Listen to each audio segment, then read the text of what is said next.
Assalamualaikum warahmatullahi wabarakatuh. Perkenalkan, nama saya Fatimah Rahmawati. Saya dari Matematika kelas C, PPG Prajabatan 2024 Unindra. Saya akan mempresentasikan tugas UAS pemahaman tentang peserta didik dan pembelajarannya. Yang pertama yaitu pilihlah salah satu asesmen yang telah Anda terapkan di kelas ketika melakukan observasi di kegiatan PPL 1. Nah, di sini saya memilih asesmen formatif yang sudah diterapkan oleh guru Pamong dalam pembelajarannya sewaktu saya observasi di kelas 11C1. Nah, asesmen formatif ini berupa lembar tabel pengamatan sikap peserta didik. Sikap yang diamati itu adalah sikap profil pelajar Pancasila, yaitu gotong royong, bernalar kritis, dan juga kreatif. Kemudian saya akan menganalisis hasil kesesuaian asesmen dengan tahapan perkembangan peserta didiknya. Nah, asesmen ini itu ditujukan untuk peserta didik kelas 11 ya, sekitar usia 16 sampai 17 tahun yang berada pada tahap operasional formal ya menurut Piaget.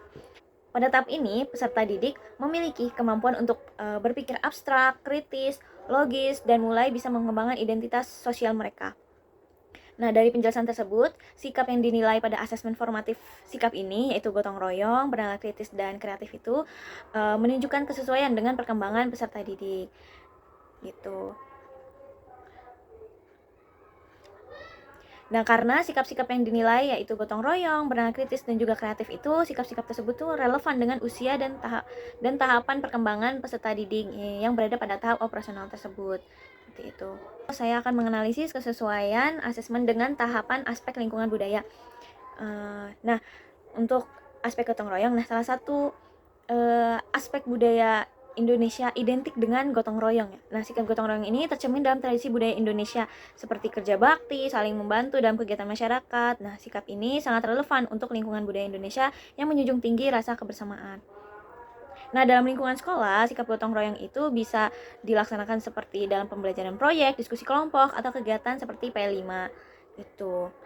Sehingga aspek sikap gotong royong ini sesuai dengan aspek lingkungan budaya.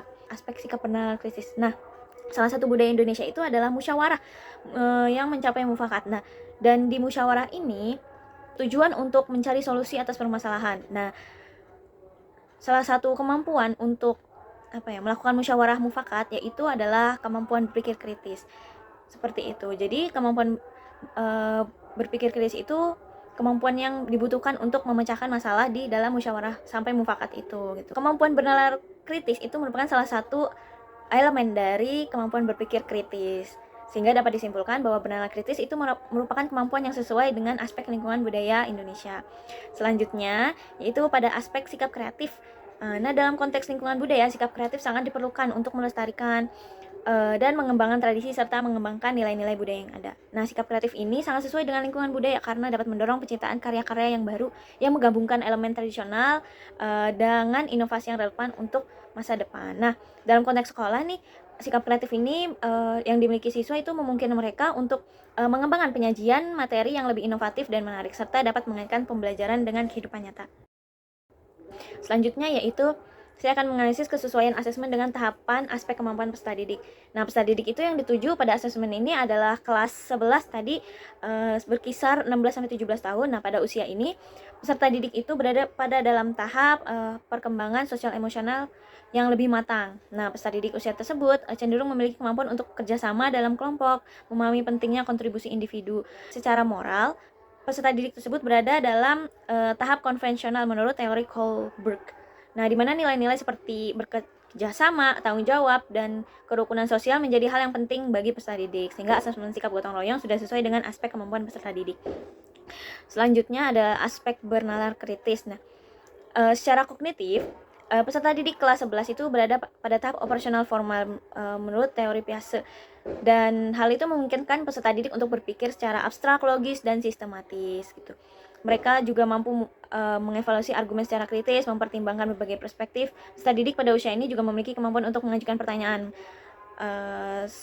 menentang asumsi, dan mencari alasan yang mendasari suatu konsep kebijakan. Nah, dalam asesmen bernalar kritis ini, menurut saya sudah sesuai dengan kemampuan peserta didik karena peserta didik itu sudah mampu berpikir kritis dan memahami materi pelajaran. Selanjutnya yaitu aspek sikap kreatif ya. Nah, pada usia ini Peserta didik itu memiliki kemampuan untuk menghasilkan ide-ide baru dan menggabungkan pengetahuan yang sudah mereka miliki dengan konsep-konsep yang baru. Nah, pada tahap perkembangan ini, peserta didik cenderung lebih tertarik untuk mengeksplorasi berbagai cara yang unik dan inovatif dalam menyelesaikan masalah. Nah, asesmen sikap kreatif ini sudah sesuai dengan kemampuan peserta didik karena mereka dapat menampilkan kreativitas dalam berbagai bentuk seperti presentasi, proyek, penyelesaian tugas secara inovatif. Selanjutnya, yang B, jelaskan bagaimana asesmen tersebut dapat memberi ruang bagi peserta didik untuk memberikan umpan balik. Yang pertama caranya yaitu dengan memberikan self-assessment kepada peserta didik. Jadi, peserta didik itu dapat melakukan self-assessment sebagai bahan refleksi diri. Di mana peserta didik itu diminta menilai diri sendiri terkait sikap yang mereka tunjukkan dan lakukan dan hal-hal yang menghambat mereka untuk menunjukkan sikap tersebut. Dan di lembar assessment terdapat kolom umpan balik tertulis gitu kan. Nah, di situ siswa bisa menuliskan apa yang mereka rasakan selama pembelajaran gitu. Bagaimana pembelajaran yang menurut mereka menarik gitu. Serta saran untuk perbaikan metode pembelajaran selanjutnya gitu. Kemudian setelah itu guru membuka diskusi kelas, diskusi bersama mengenai pemberian umpan balik dari kelompok untuk membahas hal apa sih yang mendukung ataupun menghambat pengembangan sikap mereka gitu kan. Nah, mereka juga dapat memberikan masukan tentang metode pembelajaran, materi atau aktivitas yang menurut mereka itu efektif gitu. Agar guru dapat memperbaiki kualitas mengajarnya seperti itu.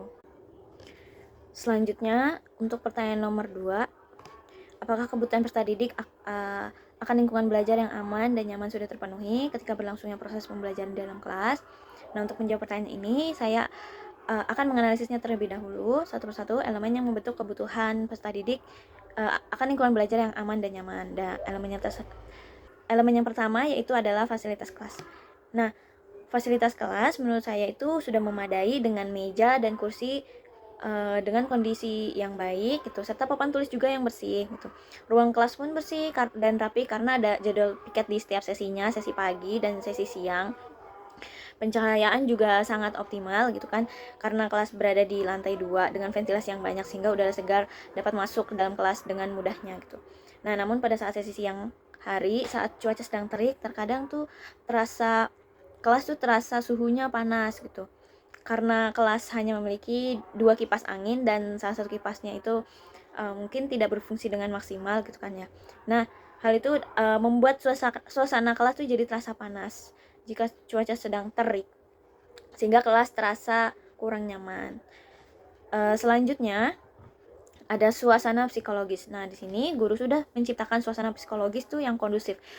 Guru memberikan apresiasi terhadap setiap pendapat peserta didik.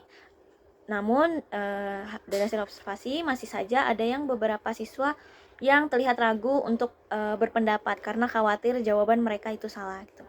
Selanjutnya ada interaksi antar peserta didik. Interaksi antar peserta didik ini terlihat cukup baik. Mereka saling bantu saat diskusi kelompok dan juga tidak ditemukan indikasi adanya perilaku bullying. Meskipun ada beberapa siswa yang masih cenderung pasif dalam berpartisipasi.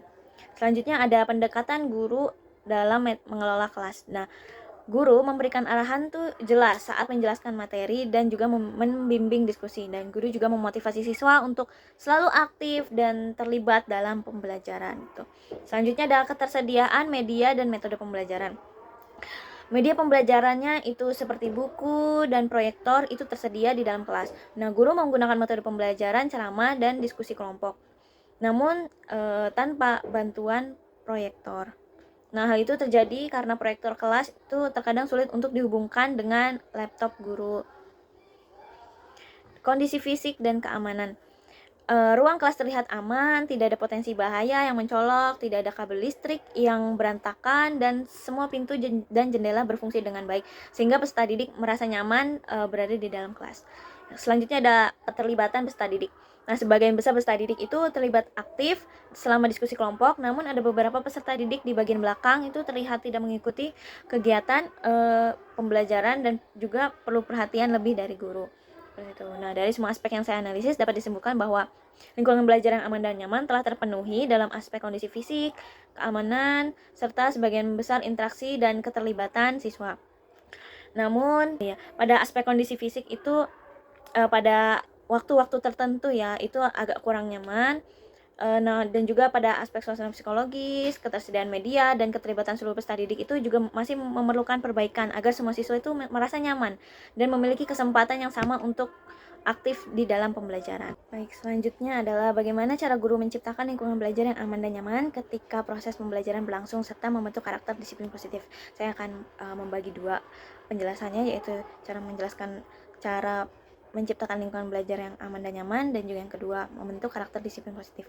Nah, cara guru menciptakan lingkungan belajar yang aman dan nyaman yaitu dengan menciptakan 4 elemen, yaitu membangun hubungan positif, mengelola kelas dengan baik, 3. Memastikan keamanan fisik dan juga menciptakan suasana psikologis yang kondusif. Nah, untuk membangun hubungan positif yang baik, guru bersikap ramah, terbuka, dan juga adil sehingga peserta didik itu merasa dihargai dan nyaman. Nah, sikap ini menciptakan rasa saling percaya antara guru dan siswa. Nah, dalam mengelola kelas dengan baik, guru mengorganisasikan kelas dengan baik seperti pengaturan tempat duduk yang lebih mendukung terjadinya interaksi, membuat aturan yang jelas, dan suasana bebas dari gangguan sehingga dapat meningkatkan kenyamanan belajar. Dan untuk memastikan keamanan fisik, guru tuh mengecek ruang kelas sebelum pelajaran dimulai.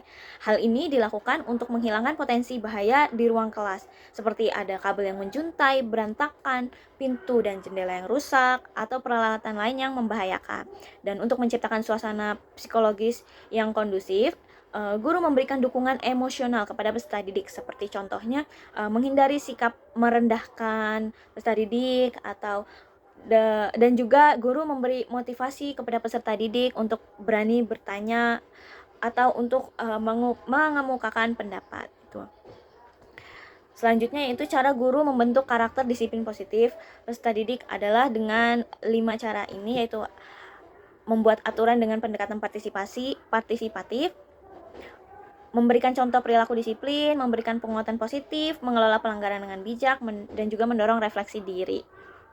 Nah, dalam menetapkan aturan dengan pendekatan partisipatif itu guru melibatkan peserta didik dalam merumuskan aturan kelas gitu, agar peserta didik merasa memiliki tanggung jawab terhadap aturan tersebut. Nah, guru juga memberikan contoh perilaku disiplin seperti datang tepat waktu, menepati janji, dan bersikap konsisten. Nah, dalam memberikan penguatan positif, guru memberikan penghargaan terhadap perilaku disiplin siswa, seperti contohnya tuh memberikan apresiasi kepada siswa yang mengumpulkan tugas tepat pada waktunya. Nah, hal tersebut dapat memotivasi siswa untuk mengumpulkan tugas secara konsisten gitu.